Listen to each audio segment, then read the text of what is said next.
Hello guys এটা নতুন blog কলে আপোনালোকক সকলোকে স্বাগতম জনাইছো। আজি মই চাদৰ মছলা পিন্ধি আছো যেহেতু ঘৰত নাম পাতিছে বিয়াৰ। এয়া মই অকমানকে দেখাই দিছো এয়া ভকতসকলে নাম গাই আছে আৰু ওচৰলে যাব নোৱাৰো যেহেতু দূৰৰ পৰা দেখাই দিছো আৰু এয়া সকলো আহি পাইছেহি আমাৰ বংশৰ মানুহবিলাক আৰু এয়া সকলোৱে বহি আছে আহি আমাৰ খুৰী মামি এইবিলাক চবেই বহি আছেহি আৰু এয়া ভকতৰ কাৰণে আৰু সকলো কাৰণে ভাত এয়া বনাই আছে আৰু যিহেতু দিনটো বহুত কামৰ মানে প্ৰেছাৰ কামটো থাকিবই ন ঘৰত আৰু এয়া আমি সকলোৱে এয়া আমি ভণ্টি সকলো আহিছে লখিমপুৰৰ পৰা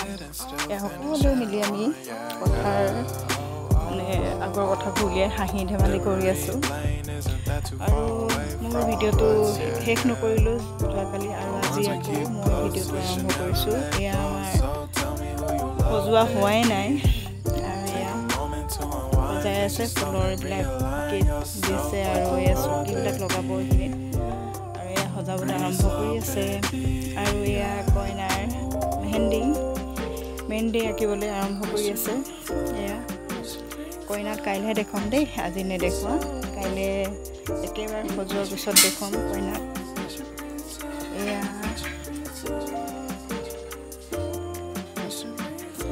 আৰু এয়া আমাৰ খুৰীহঁতে তামোল কাটিবলৈ লৈছে বিয়াৰ